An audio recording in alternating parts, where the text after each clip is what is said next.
Hi, and thanks for joining Scruffy Politics. Stimpy over here in Detroit area, Steve-O over there, suburbs of Chicago. And we are going to talk about the redistricting that has come up, also called gerrymandering, in Texas. So, for people who are not familiar with what that means, it's basically where the state lawmakers get together and basically redraw the lines of what constitutes the district in their area. And then basically that gives them a lot of power because they can kind of draw the lines to where they know they'll have a better chance of including the people that will help them win. So my thoughts on this, to be honest, are that nobody should do it. I mean, that's fine. It has to be done from time to time, but it should be done like once every 10 years after the census, and then they should not have the ability to do it because both parties use it to their political advantage.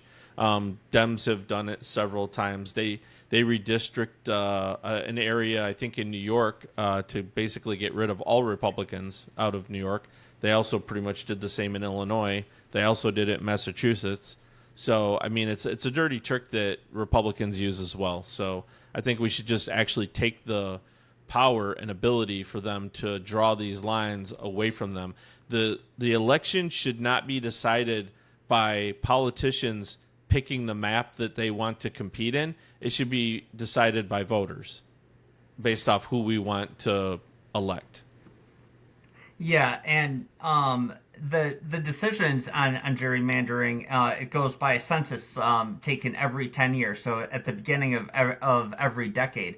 So it is kind of confusing when in the middle of this decade, you have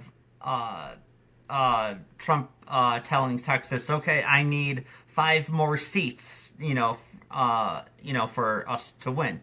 And so I think that got a lot of Democrats in Texas upset. But yeah, it is wrong for both parties to do. And it's a political move on both sides.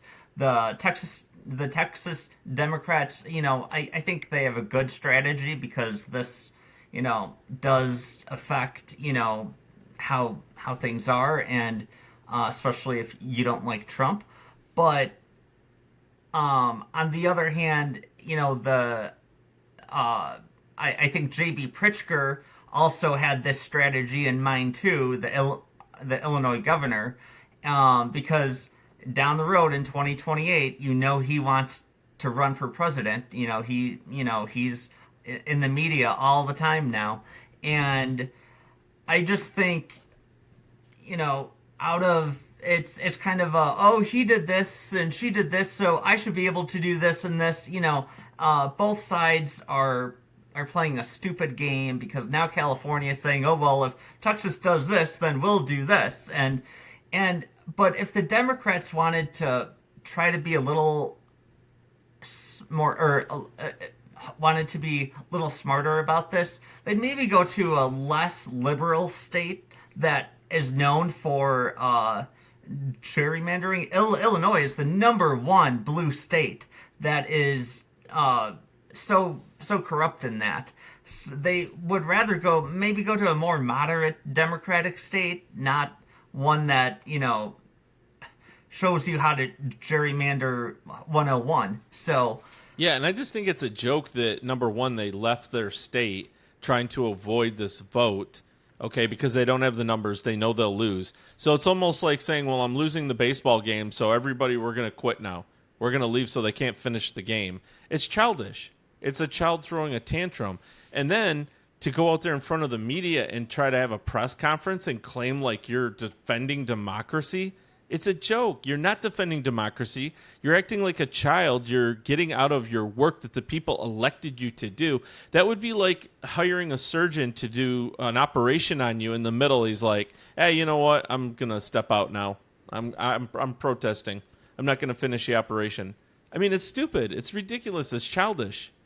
yeah, well, and I think this will be over in the media in sometime soon. It won't be a big story eventually, But I think the biggest thing in this is JB Pritzker, because he's lining himself up. Yeah. He wants to be Yep. in part of the news stories now, Yep. and lead the Democrats. Yep. And he'll most likely have in 2026 a third term as our governor in Illinois, and he's he's doing this for himself. Yep. I don't think he's doing it for the good of America, just like I don't think Trump is doing anything for the good of America. The only difference between Trump and Pritzker is one has a D and one has an R next to their name. They're both billionaires. They have no clue what the working man has to go through. They don't, it's all about their egos, and they're both terrible at what they do. So, yeah. Yep. Yep. So, all right, we'll end it there for that one. But like and subscribe, leave us a comment. Let us know if you have any suggestions for us to do better with this. If you think we should talk longer, talk shorter, leave any suggestions that you have. All right, thanks.